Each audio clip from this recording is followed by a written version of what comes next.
Nicolette Larson is remembered for the hit Lotta Love in 1978. That single was big, but the real story is the music around it. Before and after the charts, Larson's voice shaped records, lifted choruses, and glued arrangements together. This is her career, told through the songs, the sessions, and the sound. Larson grew up moving across the country. By the early 70s, she was in San Francisco. She worked at a record shop by day and volunteered at a bluegrass and country festival on weekends. Musicians heard the tone, warm, centered, and in tune. In 1975, she moved to Los Angeles to sing for hire. That meant late calls, tight harmonies, and reading the room fast. Her first credits came quick. Commander Cody's Tales from the Ozone in 1975, then Emmylou Harris, the Doobie Brothers, Christopher Cross, Van Halen, and Linda Ronstadt. In the studio, Larson found the pocket. She blended when needed, stepped forward when asked, and gave producers clean takes that sat right in a mix.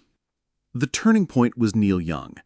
Through Ronstadt and Emmylou, Larson sang on American Stars in Bars in 1977 and Comes a Time in 1978. Listen to those records. The stacked vocals, the soft shimmer on the choruses. That is Larson's lane. Air in the tone, sure pitch, and a calm center that lets guitars and drums breathe. Warner Brothers signed her. For the album Nicolette in 1978, she cut Lotta Love from a Neil Young demo. She lifted the tempo, added a steady groove, and let woodwinds and hand percussion carry the verses. The single hit number 8 on the Hot 100 and topped adult pop radio in early 1979. Canada took it to number 4, Australia to 11.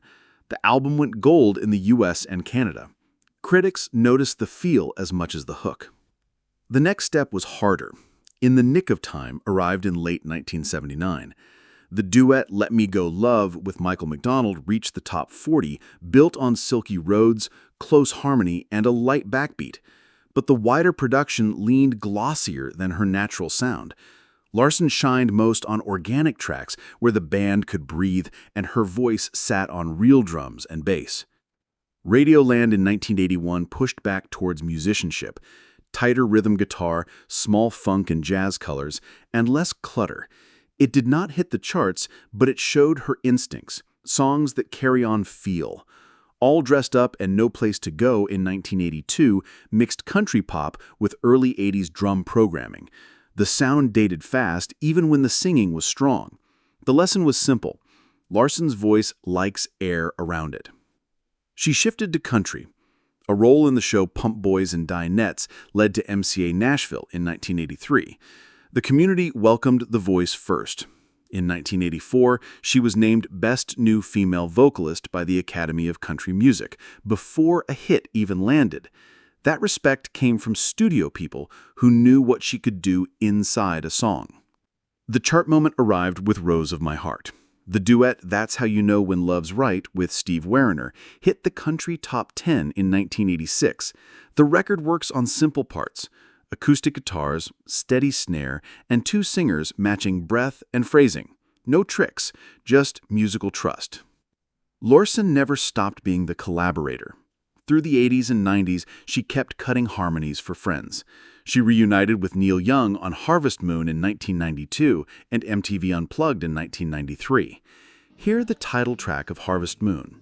The high harmony is quiet but essential. It lifts the chorus without pulling focus. Her last turn was personal. In 1994, she recorded Sleep Baby Sleep, a set of lullabies for her daughter, with guests like Graham Nash and Linda Ronstadt.